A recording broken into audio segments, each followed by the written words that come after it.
enormous complexity. It's also a world of great promise, because these regional agreements are achieving integration. They are helping to develop regional global value chains.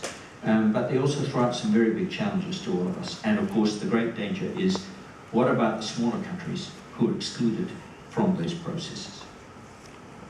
Just before we go to the next question, I should have mentioned at the very beginning that if you want to pose questions, you can go the old-fashioned route and raise your hand, and at a certain point someone will come to you with a microphone, or you can sneak around the system and send a tweet to hashtag #OECDblue. We're in the blue room here. I've got an iPad here.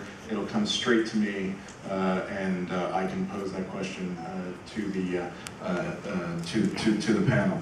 So very keen to open up to the floor later on, but there is also, if you do have questions, please go ahead and start tweeting away. Sharan, we heard about the great promise of trade liberalization. Tim there talked about the great promise. I think sometimes folks in the trade union movement have a different view of the last 20 years of globalization and the impact on OECD countries and on jobs in OECD countries. I think as we sort of look forward to the future of trade and further trade liberalization, what are the big lessons you think we should be taking on? Well, I'm sitting here thinking so far that I'm the token voice. First, I'm the only woman on the panel. And secondly, I'm clearly going to actually say, well, if it's all so great, guys, what's going wrong? Why do I have more than 200 million people in the formal sector out of work? And I hear European leaders talking about it becoming structural unemployment, i.e. the new normal. So we're actually giving up on full employment, on our watch I would tell you, but that's the talk around the town. That means we're actually cumulatively marginalising people, and this is in the richer countries. And if it's worked for the poorer countries, then why are we having a battle where governments like Cambodia, with the support of local employers in the supply chains, are actually sponsoring military intervention to shoot and jail workers fighting for $160 US a month, or 200 in Indonesia, or less in Bangladesh, or Philippines. I mean, you know, I just want to say, why can't we talk about the fault lines? Why can't we talk about what we didn't settle and it's still going to dog us? Because you can have all the trade agreements you like, and most of them now are so anti-democratic they're negotiated in secret. I don't understand that. Again, if it's so good, why do we have to have an MOU politically? I've just come out of Canada this morning where Mr. Harper signs an agreement, political agreement, no one's seen the details. Why do we have a world where the corporate dominance is so great now that they can actually cower governments into supporting what's called investor-to-state dispute mechanisms, where you can effectively sue a government who decides they're going to govern in the interests of people, environmental regulations, putting a wage mechanism in place, a minimum wage mechanism on which you can live, changing labour laws. You know, this is ridiculous.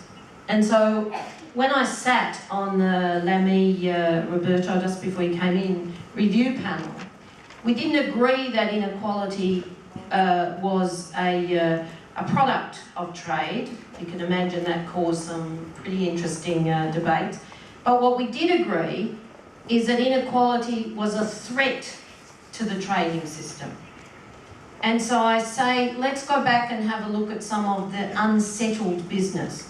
Why is it that corporates still oppose fundamental labour rights? Why can't we have a living minimum wage underpinning the floors? Social protection, universal social protection floors.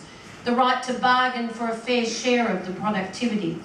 Because again, and Richard Trumka said it this morning, if you actually think about the success of the trading system, we might have trebled our GDP wealth. But where's it gone when there's a global wages slump that goes like this over 30 years? What's that doing to demand, and how do you get growth out of even a middle-income country where, you know, just coming out of Montreal last night, we looked at the figures yesterday for trend data in North America. In Canada, $57 in 30 years is the real increase in a middle-income country. And our middle-income countries, on that kind of figure, that's not growth or growth in living standards or demand that's sustainable, but the greatest number of poor now live in middle-income countries. So, you know, we want trade to work. We want it to work.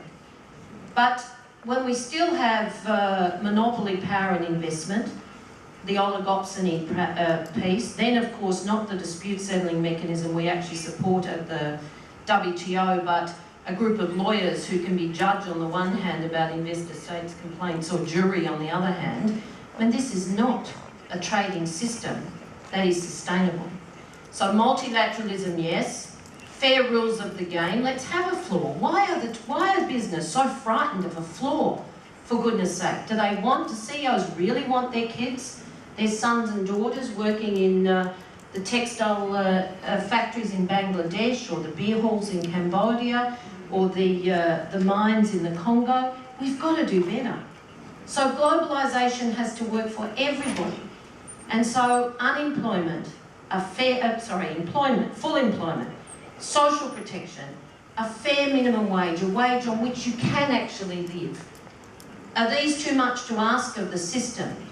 And if they are, then I'm sorry, but we can't support it.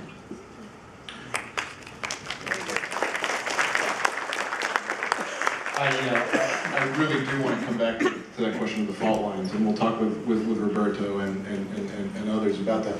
I've got a couple of questions from the audience that Jim, I'd like you to take on, and that is on